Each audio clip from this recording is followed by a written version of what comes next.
Thanks, Esmé, for jumping on the podcast. I'm excited to talk to you about all things strength and conditioning. If we don't talk about anything we plan to talk about, that's not an issue.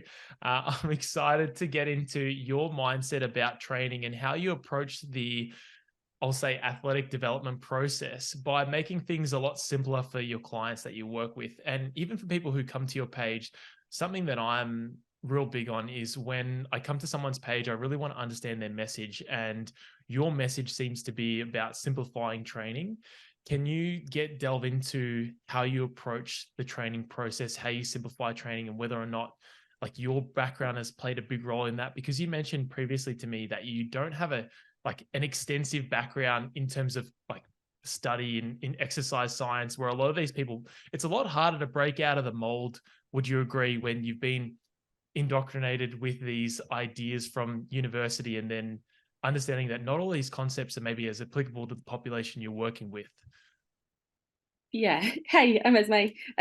Yes, I do have quite a strong messaging, I think, if you go onto my Instagram page.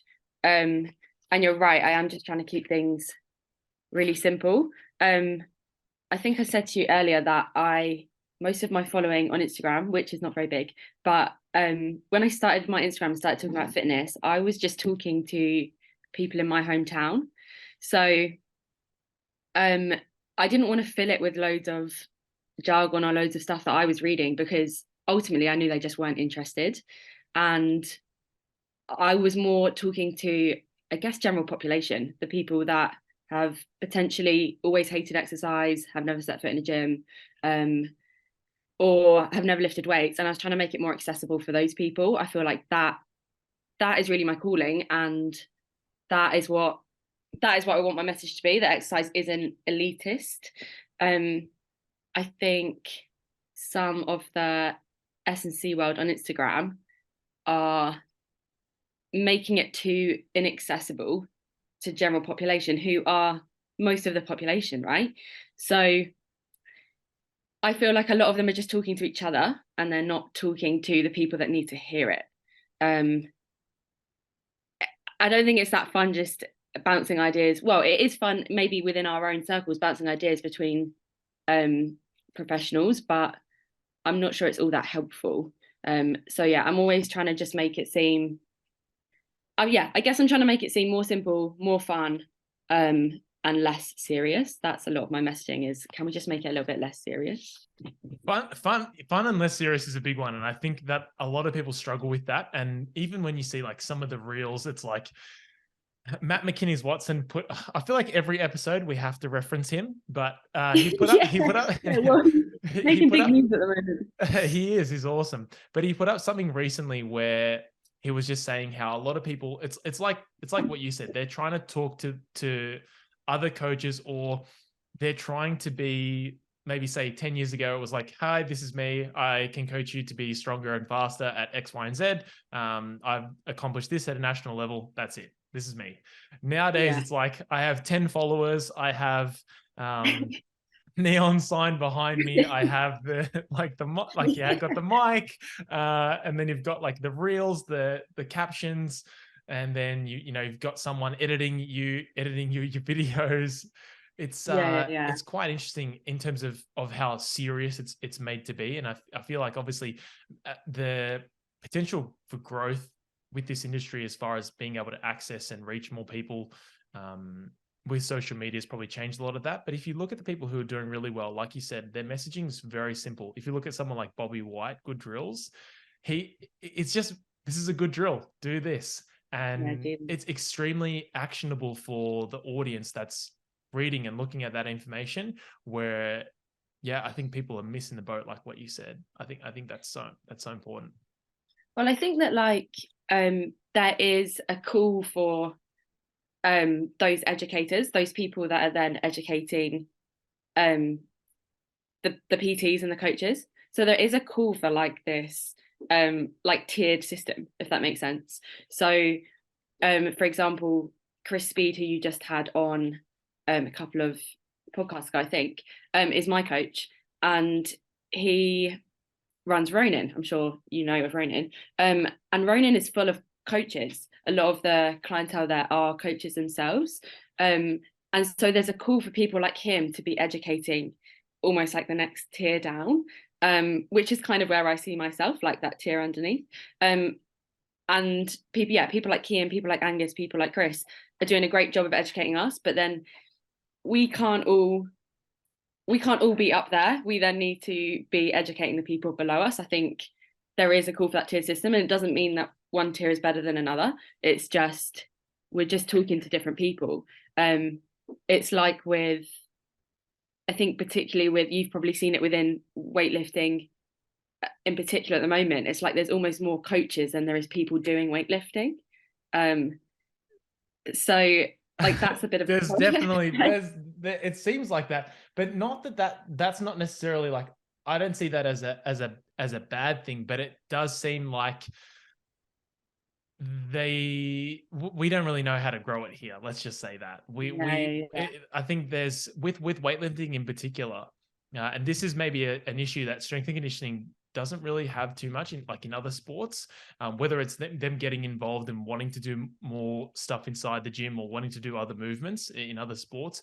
But particularly with weightlifting, they're very happy keeping the sport quiet, or like they're quite proud of the fact that the sport, like no one wants to do the sport here. That's how it feels. It's like really? we're just going to keep it more shut off. So it's more difficult to get involved, and it is quite a niche thing. I feel like in weightlifting for Victoria, someone's probably going to say this number's wrong, but I think there's around 200 or so members, plus or minus 50 in the whole state. Right, that's not very big. No, I feel like Ronan has more members than that. Yeah, probably, yeah. Just in that little company alone. But so where do you see yourself in that tier? And how do you and is your message just trying to simplify that for people, and how do you go about doing that? Yeah, so like I guess in that tiered system I was talking about, I see myself as one down from those educators at the top. And for me, I'm just working with, like, day to day I work with general population. That is what I do day to day. I work one-to-one with general population. So I'm trying to simplify the messaging I'm getting from the people that know what they're talking about, and making it easier to understand for people that don't necessarily. And I don't mean that the way I say that makes it sound like I'm thinking of general population as lesser, which is not what I'm saying. It would be that those people that I'm coaching have other interests and other lives, and they're all incredibly smart in their fields and they're incredibly good at their jobs, but they don't necessarily have the time or the inclination to be wanting to learn about fitness or about S&C, and that's fine, because it's not a priority for them. So I'm trying to make it more accessible for those people that don't want to spend hours reading about health and fitness. They just want to come into the gym, have a good session and go home.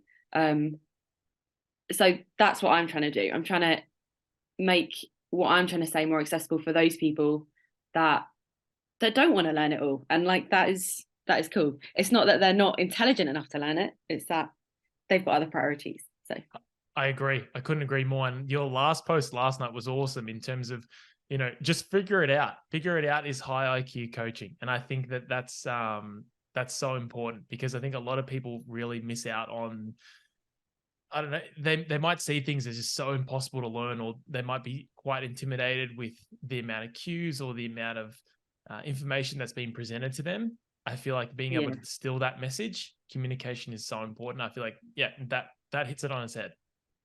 Yeah, I think I've been guilty of it in the past, and like over cueing people. And I've already said, like, I'm teaching a deadlift and I've said 1,000 things before I've even got them to pick up the bar. And that's where it falls apart, really. So that's something that I've learned over the 3 years that I've been coaching, is that just get them to do it, and then you can see what needs fixing after that. Like, most people can just pick a weight off the floor pretty safely. So as long as they're doing it safely, then fine, just give it a crack, and then we'll see.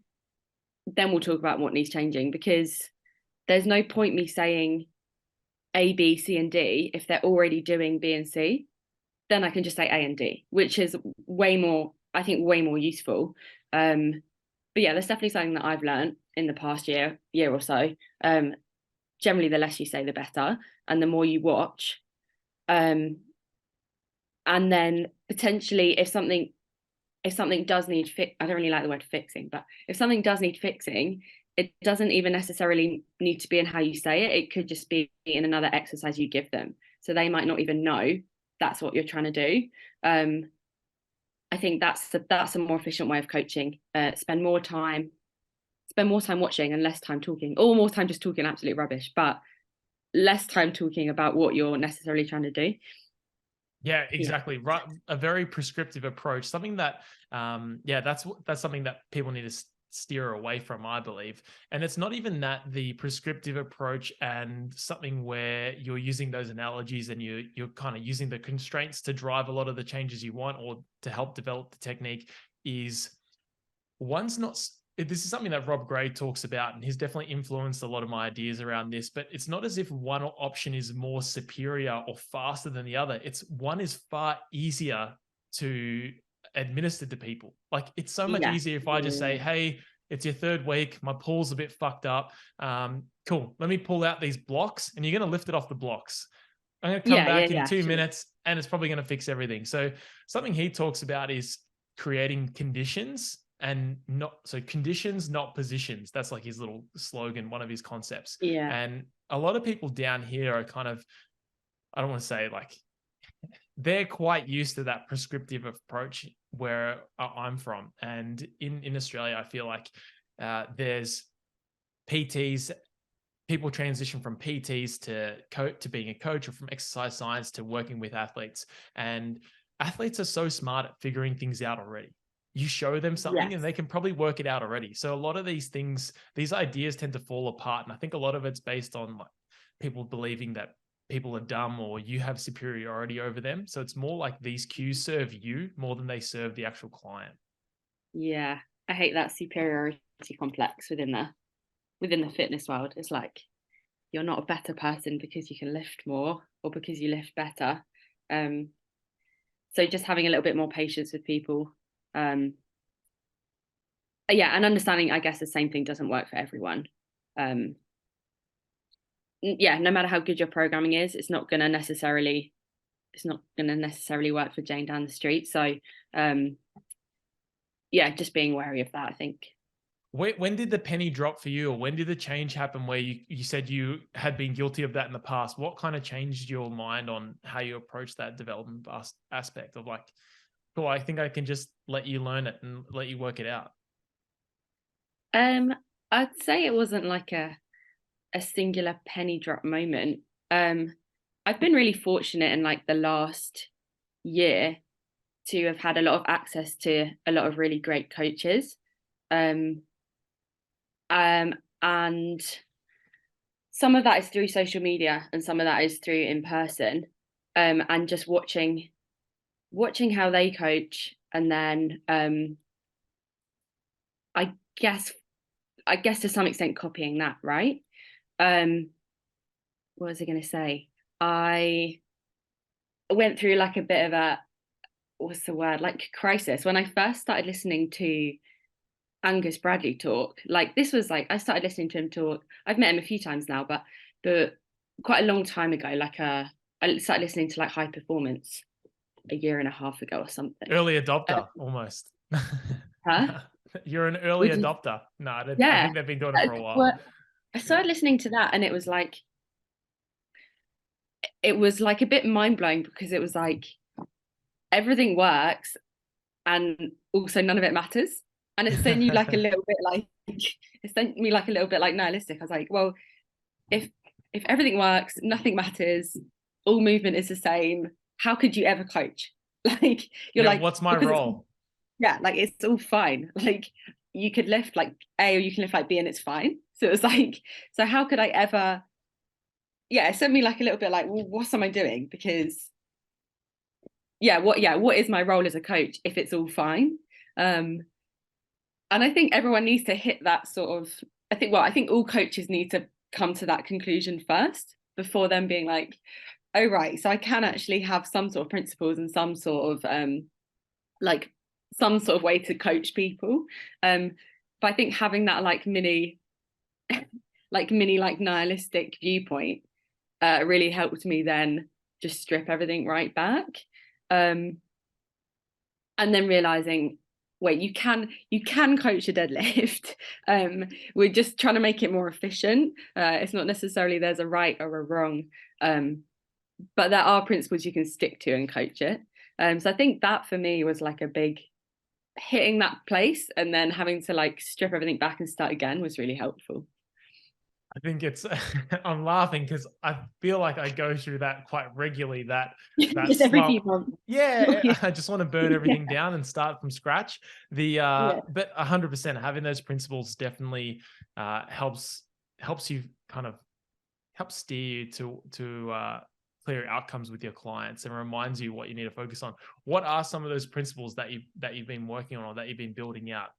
Or or maybe were you aware that maybe you didn't have as many as you thought you had when you listened to that high performance episode? I think it's just that um I think it's that knowing that no movement is perfect, or there is no such thing as perfect movement, and that it does look different for everyone. And then not obviously, but like in the past few years or whatever, we've all realized that it's good to move your spine a little bit. We all thought everything had to be neutral spine, and a squat had to look perfect up and down, where like you can have a bit of a hinge, you can have a bit of a breakdown of form, and that's form. That's totally okay. So I think those things, and realizing that when you're lifting at 100%, whatever lift you're doing, whether that be a squat, a deadlift, a clean, a snatch, whatever it be, when you're lifting at 100%, it's probably not going to always look as good as your 50%. And knowing that's okay, because if you're constantly trying to make everything look perfect, then you'll never push yourself to do good things or like to do impressive things, because you'll just always stop at that point where it's like, oh, there's form breakdown now, or it doesn't look as pretty anymore. And being okay with it not looking as good, basically, I'd say has been a big turning point for me. And even what our perception of what technique is as well. Yeah. That's Yeah. It's something like, that sorry, it's go like on. it's completely arbitrary. Like, who says that this lift needs to look that way? It's literally like someone just made up a set of rules one time and went, this lift should look like this, and now we should all try and mold into that, or like fit ourselves into that mold. But ultimately, if you're um if you're moving the weight from A to B, which is normally our goal, right, with any kind of lifting, we're just moving the weight from A to B. It doesn't matter how you do it, as long as you do it. Obviously, within weightlifting and there's rules in terms of like lockout and stuff. But what am I trying to say? I heard it in so the way I wrote it in my handbook for the technical model, the way I started off was, as long as we're mostly lifting the bar more vertically than we are horizontally, and as long as the bar is going more vertically, as in it's going up rather than going down. So as long as we don't put the bar back down, we're probably doing a really good job. So like that's our low resolution starting point. And I think I heard Dan Bark talk about this jump science. He said how it was an episode with Joel Smith. It was on Just Fly Performance. And he was saying how with sprinting, really good sprint mechanics is going to be when you're running forward. That's going to be obviously the most effective way. So as long as you're running forward, that's probably going to be a good idea. Okay. Yeah. So I think when we start to really simplify it and have those low resolution models, I think that can be the best way to approach a lot of these situations. And then we suddenly realize, gee, stability through the foot in a squat is really dumb. And maybe that's not really as important as what we thought it would Yeah, be. like Or that's something. We just need to focus on getting the weight from down and then back up. Like, that is our main focus here. I think, CrossFit yeah, did it when best. I know. I was gonna say, I think when you're trying to like fit people to all those technical models or all that perfect form that we've seen in the past, like normally we limit people's potential. If someone is hinging their back squat really badly, then to some extent just lean into it. Like, they're going to lift more weight if you lean into that, rather than forcing them into this pattern which their body just doesn't want to do. So yeah, learning to lean into what people naturally do, rather than trying to force them into a pattern which their body just clearly doesn't want. Yeah, I agree. With let's change gears, because I want to talk about yeah, concurrent training, and that's something that's quite popular here now. And I feel like definitely. concurrent training for most people is just doing cardio and doing a squat, bench, and deadlift. So doing powerlifting with maybe one zone 2 exposure or one cardio exposure so for some Yeah, people. But I think they just really weren't happy with the term CrossFit. And so now that they yeah, have concurrent, it's similar to CrossFit, but it's a little bit different. Like, it does start with a C, and they're kind of happy to adopt that idea. The idea of having multiple goals at once is pretty much what I think when I think about CrossFit. You've mentioned before you have about 10 goals at once, and that's this is in a post I think you put up. But what yeah. are those 10 goals, and how does concurrent training kind of help you meet them?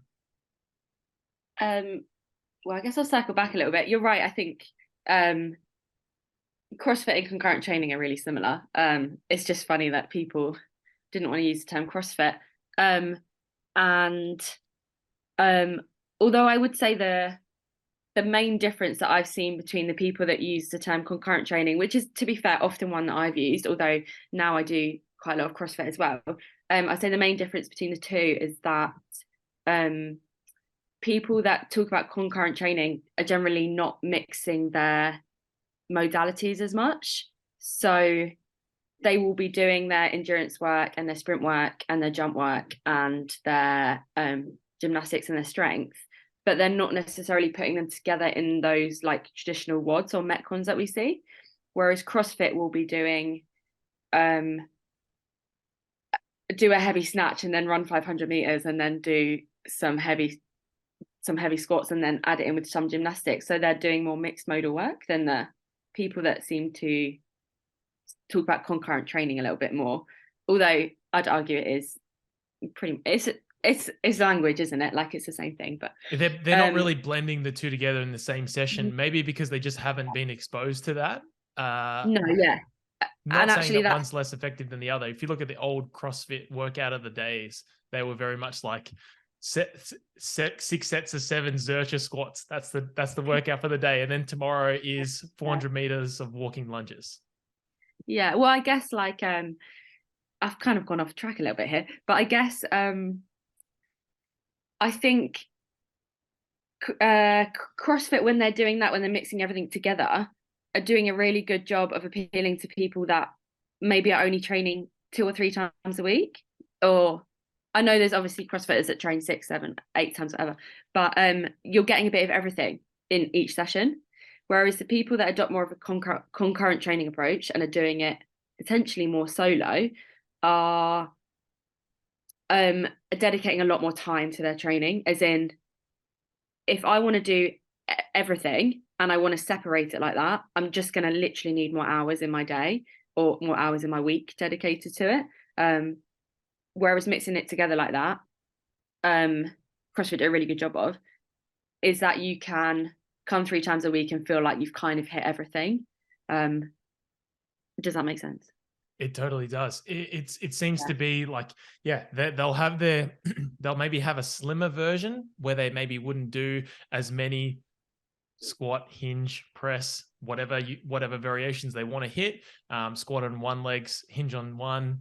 That's pretty much the concurrent strength model. And then any kind of aerobic skill, they're picking the aerobic options based on whatever's easiest from a skill perspective. So it's not as difficult to recover from, is kind of what I've seen.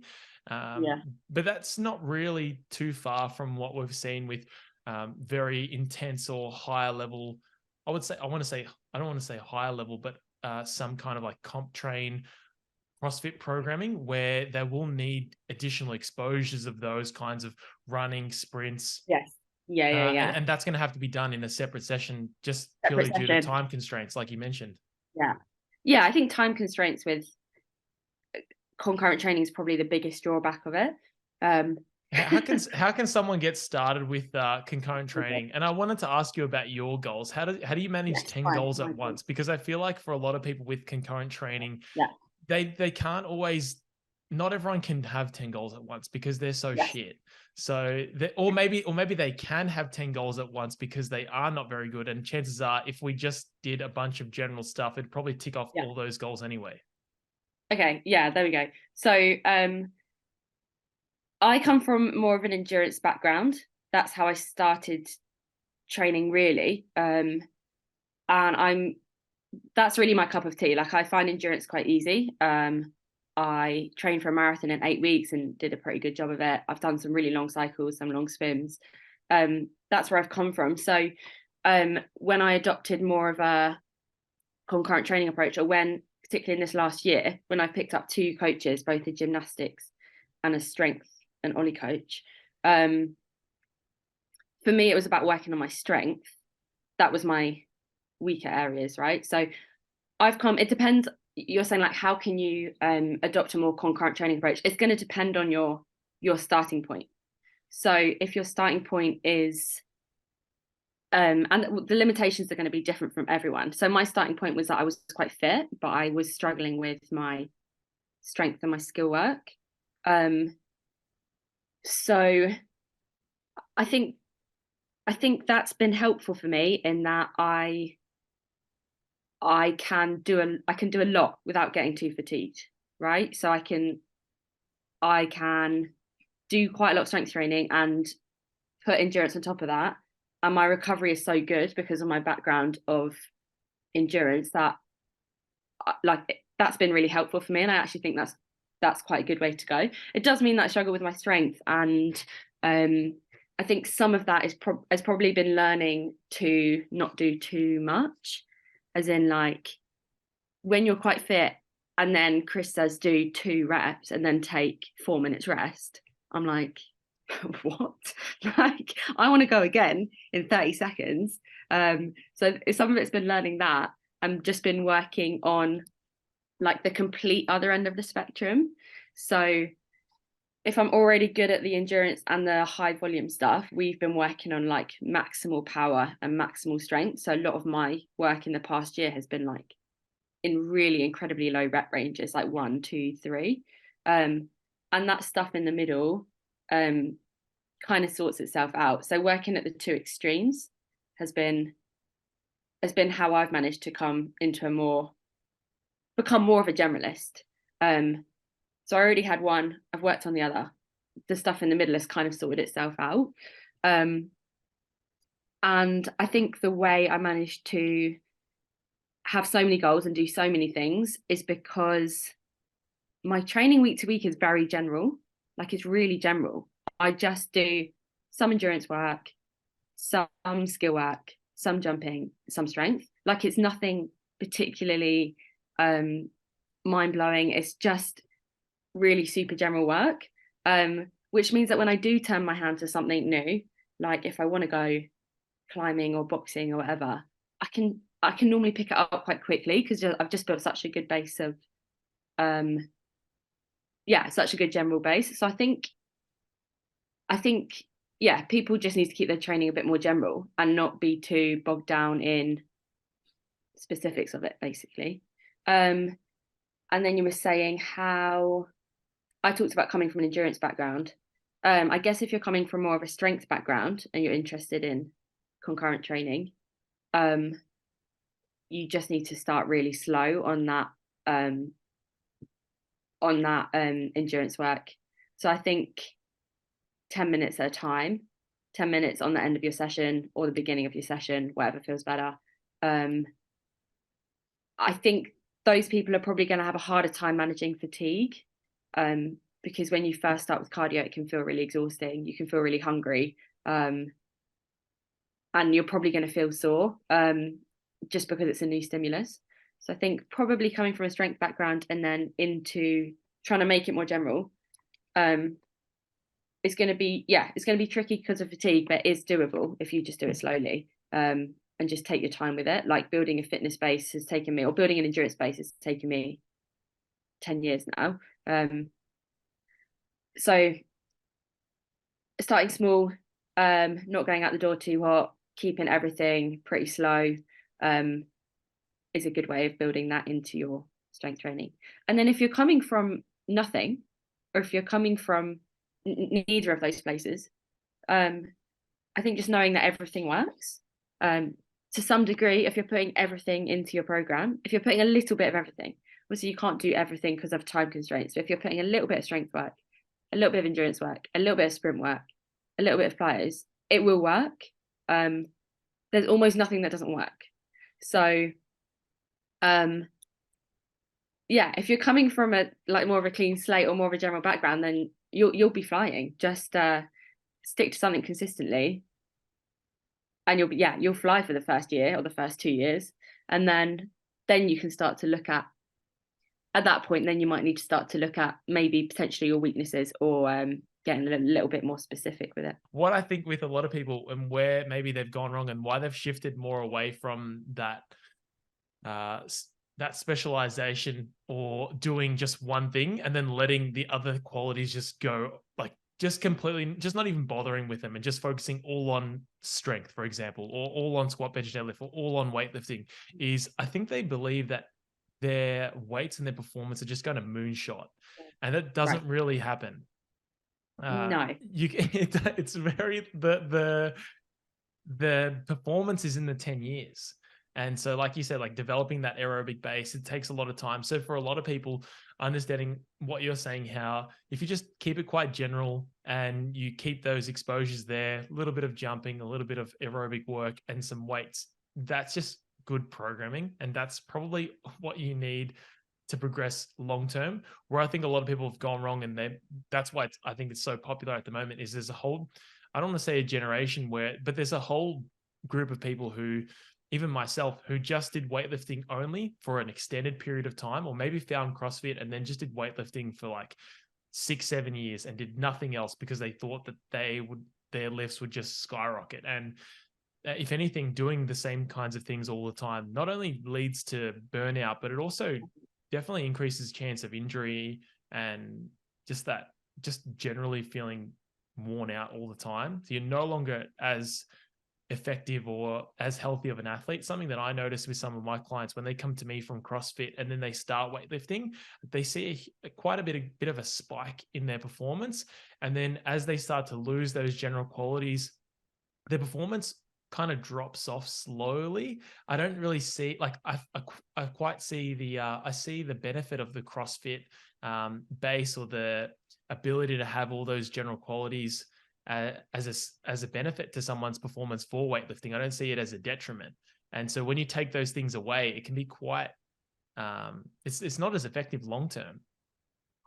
Yeah, I was going to say, I think there's been a lot of talk of the interference effect, right? And I think that's been debunked pretty well in the last year or so, that there isn't much of an interference effect at all. So that is, I think everyone that's listening will know what that is. I think there's more of a, I don't know if this is a word, I was going to say there's more of a transference effect. I think actually one tends to help the other.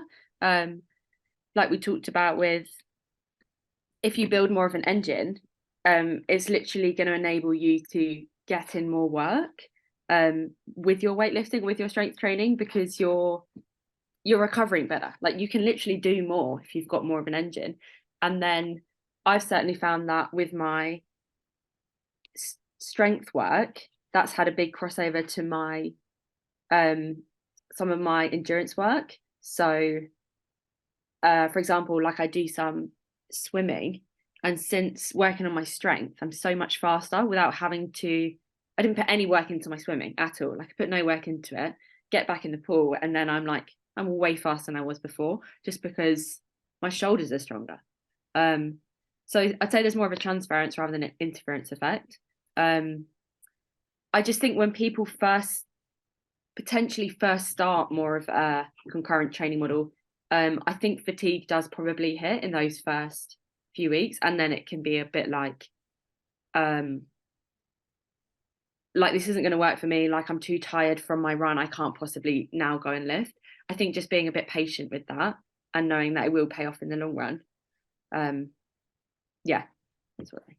with the interference effect, just to touch on that, I feel like most people, when they talk about the interference effect, they don't realize that everything's interfering with everything, or everything, like the Yeah. body is competing for survival and adaptation in everything, not just training.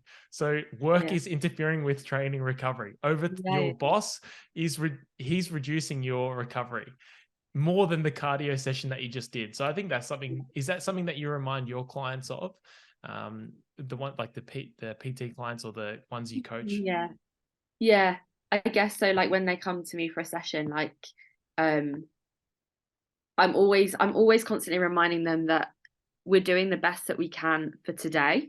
So it's like if I'm asking them, I actually quite often ask my clients for, because I do lifting with most of my clients, like I don't tend to do much cardio with them because they can do that in their own time. Like they're paying me for the hour. I'm not going to get them doing cardio really. So we do lifting. And I'm always trying to remind them that like we're doing a heavy double for the day or like a heavy 5 for the day. It doesn't need to be your heaviest 2 rep max ever.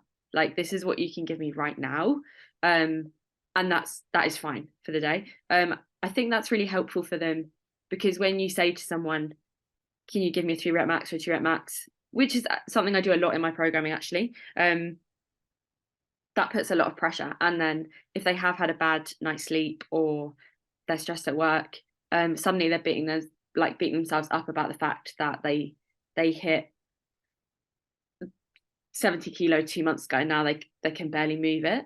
And reminding them that I didn't ask for your heaviest ever. I just asked for what you had in this moment.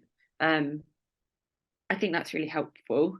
So for people who are wanting to get into concurrent training or or people who are currently doing weightlifting, you recently Mm, did a weightlifting comp. How much mm. aerobic work or how much concurrent work did you do? Did you keep everything the same, or did you reduce it a little bit and prioritize your weightlifting? What did that look like, and how can people like learn from what you've just done?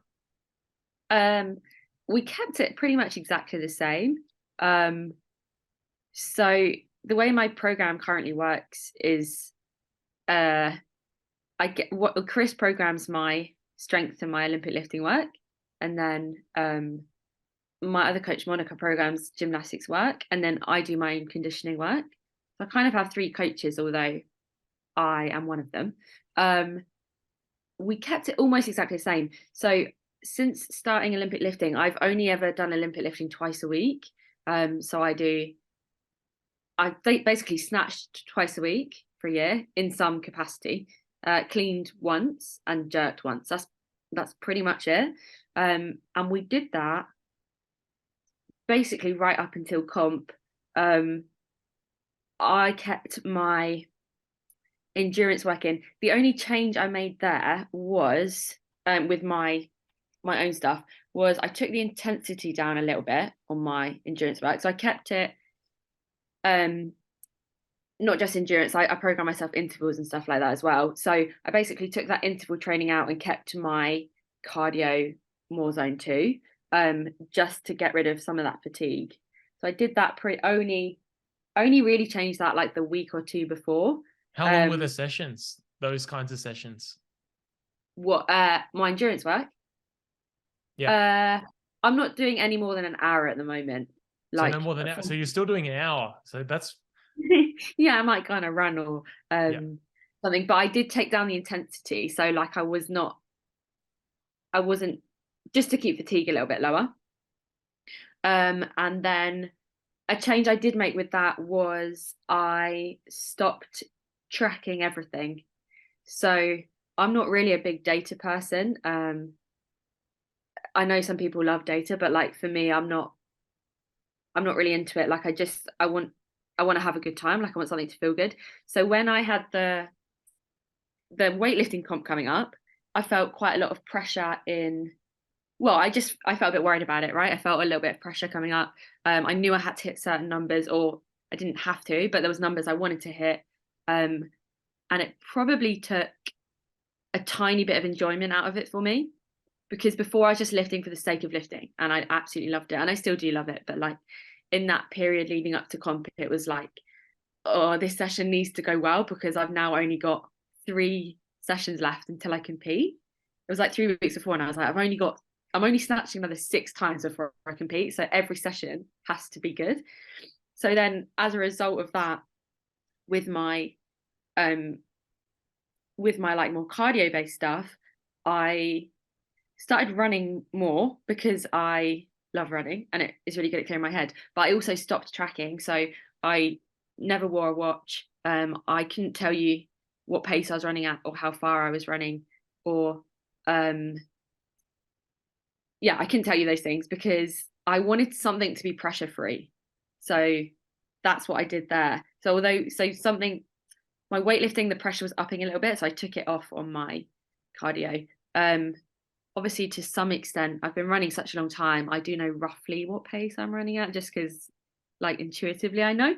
But when I was like telling someone at work, I was like, oh, I don't track any of my runs at the moment. I'm not wearing a watch. I literally step out the door. I don't know when I step out that door if I'm gonna run 5K, 8K, 2K.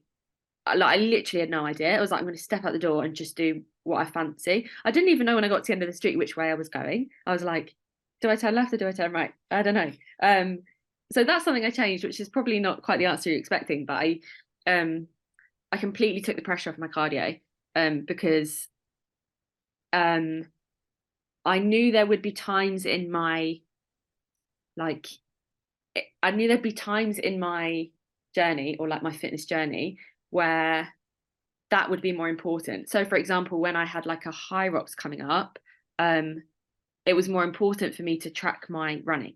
I wanted to know how fast I was going, how far I was going. If I sign up for another half marathon, which isn't out of the question, I'll want to know probably roughly I'll probably put more effort into that. Does that make sense? Like more effort into my programming, and then I'll back the pressure off the lifting, and the lifting will just be like, well, if this is a bad session, whatever. This is a good session, whatever. Like, just do what you can.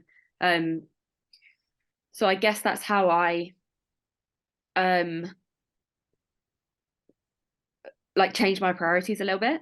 It's less to do with more to do with my mindset is what I'm trying to say. It was It's more to less do with about how I those felt. metrics. Sometimes the Yeah. metrics and the data really clouds us from seeing what's really important. I don't think a friend of mine, we've been kind of remodeling a bit of how we do our online coaching process, and we just look at how other people do these and like how they have their own online coaching process, or a lot of it is so like data driven. Like there's place like a lot of these like collecting RPE scores, calibrating your RPE. Like you got to calibrate the hit manual. You got to like calibrate the body so that you can understand what heart rate zone you're going to be in for this week. You've got to like everything's about calibrating the body, where the body already has a really good way of calibrating itself. Yeah. Yeah, I've got no time for that really. Like, and I have time for data um in that I find it interesting as a coach. So like I find it interesting when people are talking about bar speed or pacing or whatever, or zone or heart rate zones. But when it comes to my own training, like I've got absolutely no interest. Like I just want to do it because I enjoy it. And I think people get a bit too bogged down in it. In like, So what are your kind of metrics with your clients? Is that what you're focusing most on, like enjoyment? Is that one of the probably key values you have?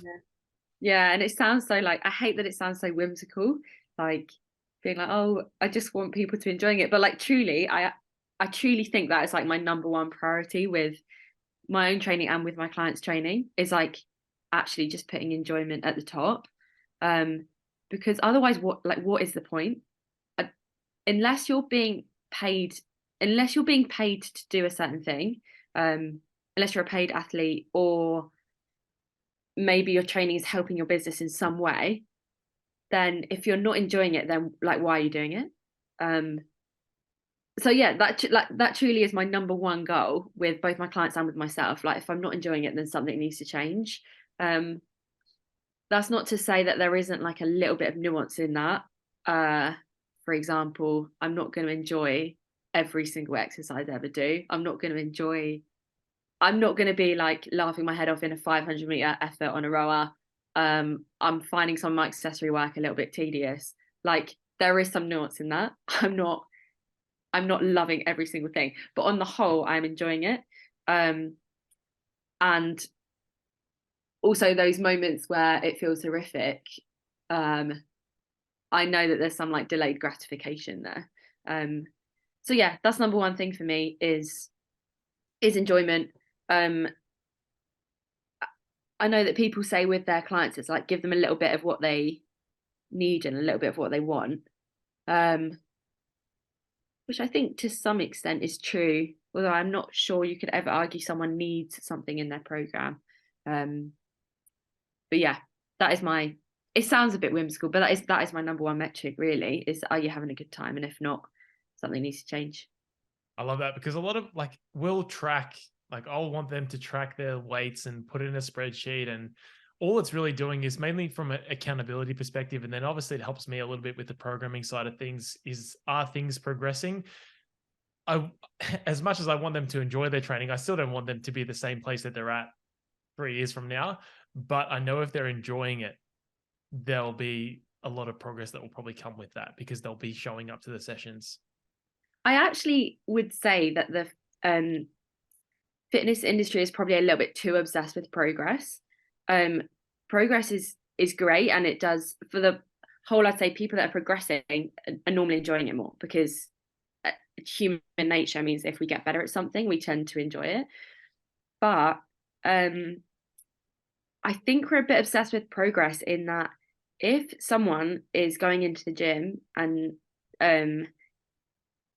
deadlifting 70 kilo for 5, and then a year later they're going into gym and they're deadlifting 70 kilo for 5, there's still been so many benefits of them still turning up and going to the gym outside of progress.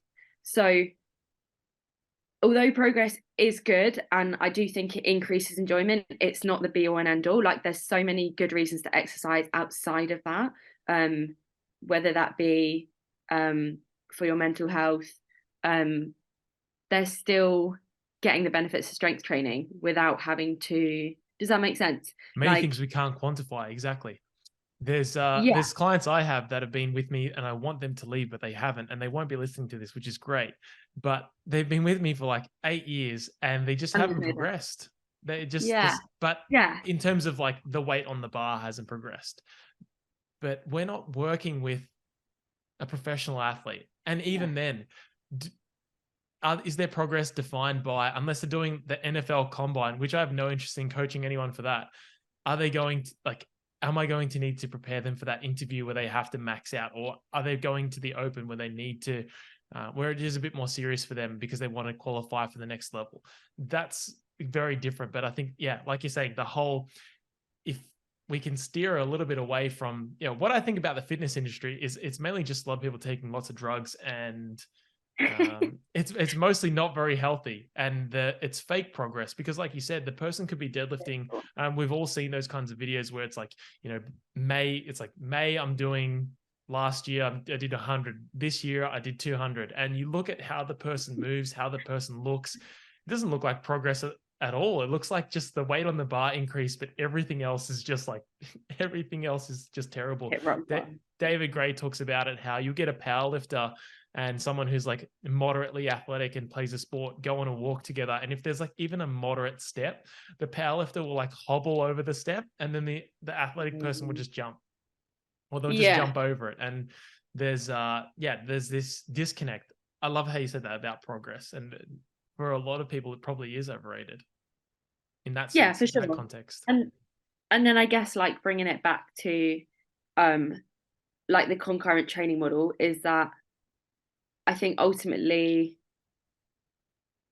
potentially, for example, with my weightlifting, if I'm only doing it twice a week, I might not see as fast a progress as someone snatching 5 times a week or 4 times a week. And being okay with that, because I know that I'm doing so many other things. So if you're wanting to do, not that I don't think you can progress in everything at the same time, because like I do think you can progress in everything, but like just because of time constraints mainly, and recovery, you're going to have to be okay with potentially slower progress if you're trying to do everything. Like, I'm not gonna, if I want to do everything, I'm not going to be as strong as the person that just does strength training.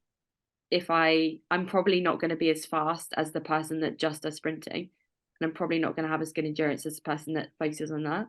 And like, being okay with always just like being middle ground at everything is something I've had to come to terms with. but How yeah, do you come to terms with that? Well, to be honest, I think I've kind of always been like that in life anyway. Like, even at school, I was just like quite good at lots of things and not really good at anything.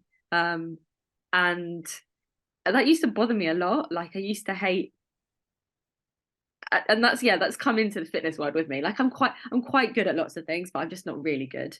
And on some days, I feel amazing about that. I'm like, what does it matter that I'm second best at everything? Like, or not second, but you know what I mean? What does it matter? Like, you can lift better than me, but I can do 10 burpees without getting out of breath. So like, I feel really good about it.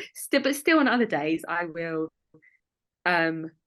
compare myself to people who are at the top of their game in everything. So like, I spend a lot of my time with weightlifters at the moment, just because they're a great group of people. And still sometimes I can be like, why am I not as good at weightlifting as them? Why am I finding it so hard? And then it's like, oh yeah, because you literally do one clean a week. yeah. So like, so yeah, I think I have concerns with it, and I just have to remember, like, that is what I love, and like, I love training in the way that I do, so that's fine. But so yeah, occasion, who doesn't compare themselves, right? I always try to tell myself, like, at least if I was weightlifting 5 times a week and I was still pretty average, like, that would be more upsetting. Like, Yeah, that's not a reality you want to be a part of. Yeah, exactly. At least I've got an excuse, right? If I'm pretty average at something, I'm like, well, what does it matter? Look how much I do. Whereas if you're actually committing your life to it and you're still average, yeah, that's upsetting. So Yeah, I think that's where a lot of people who do weightlifting only and leave CrossFit and they're disappointed with they're expecting that huge surge in progress and then not seeing it can be really disheartening. You've been spending all this time working on like concurrent training and trying to blend all these modalities together. Has that been something that right. you've been working on the last few years? And is there an area of knowledge that you've been trying to maybe acquire a bit more with your own coaching, or has there been something that you've been developing or wanting to Right. learn more? Yeah, sure. So yeah, I mean, obviously I'd encourage people to look at more of a concurrent training model. I think yeah, everyone should be trying to do that to some extent. I think Alec Blennis is a really good person to follow for me at the moment. Because you can get so much information off Instagram, right? Like, it can be demonized a little bit, but actually we get so much info. He's been a really good example of someone that does concurrent training really well. So I would definitely give Alec a shout out. I'm sure you follow him already. So that's something. Obviously the weightlifting world is really into their plyometrics at the moment, which is still something we probably all need to learn a little bit more about. I know Matt Watson's doing a good job, but the rest of us are still learning. So probably tapping into that. And then I thought about this question a little bit before the podcast, and it said, like, what source of knowledge are you trying to tap into? And I thought about it in that I think people need to tap into listening to their clients a little bit more. Like, talk to your clients more. Spend less time in books and less time on podcasts and less time trying to research all these things, and spend more time talking to your clients and figuring out what works that way. There's only, because things work in theory and they don't work in practice. So it's all very well increasing your knowledge about how to get stronger or whatever it be, like different rep ranges or different ways of doing it. But I'd say spend less time worrying about that and more time talking to your clients, seeing what works on them, because A, it's different things going to work for different people, and B, people are gonna enjoy different things more. So yeah, I'd say controversially, less time learning and more time doing and more time talking, and then that's what's going to make you a better coach, not spending 3 years with your head in a book. Yeah, that's what I'd say. That's awesome. I love that. Yeah, I think a lot of people need to do that, and a lot of people need to listen to their clients. I feel like everything I've learned has been from my clients, or like majority of the Yeah, stuff well, has been from my yeah, clients, like having that skin in the game. And I think that philosophical approach to training is something that a lot of people miss out on, where you're coming up with an idea, testing it on your clients. Does it work? The main difference between the books and us is they just wrote it down. So in my yeah. handbook, I Well, just wrote down what I've done. That's it.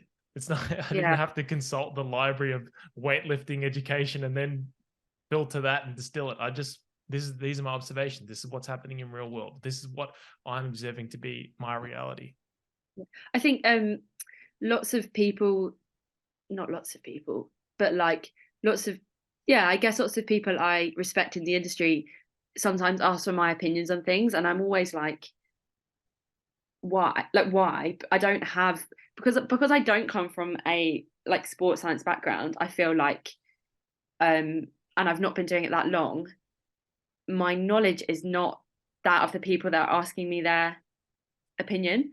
Um, and I think not coming from that background has been helpful for me in order to see, yeah, to come from a more like philosophical approach rather than a more science approach. Um, and now I love learning about that stuff, but like, I find it interesting that people ask me things and I'm like, why? I've got opinions, I've got no knowledge. But maybe that's a bit more of what the fitness industry needs, like people bringing in um like expertise and thoughts from outside of the fitness world, and being able to see things like from a different lens. Yeah, yeah. That's what I'm I trying to love say. that. That's perfect. Where can people find you, and where can people learn more about what you do apart from just your Instagram? Is that something where people can reach out to you? Do you have Yeah, just on programs Instagram. that people can sign up to? Yeah, so I still offer I do offer online programming, which you can find the link through my Instagram. There's a link tree on there, or just drop me a DM on there. I still offer one-to-one, but obviously that's within a very small area of South London. So maybe not for the people listening to this podcast, but yeah, definitely find me on my Instagram. I'm sure you'll write it in the notes, but it's Esmé Grace with 3 R's. And yeah, you can find some links on there. Awesome. Thanks so much for listening. If you did enjoy it, feel free to share it on your socials. I hope you could take something away from this episode. Be sure to follow the podcast on your platform of choice and check out my Instagram to stay up to date on future podcast guests and more S&C content. I'll see you guys in the next episode.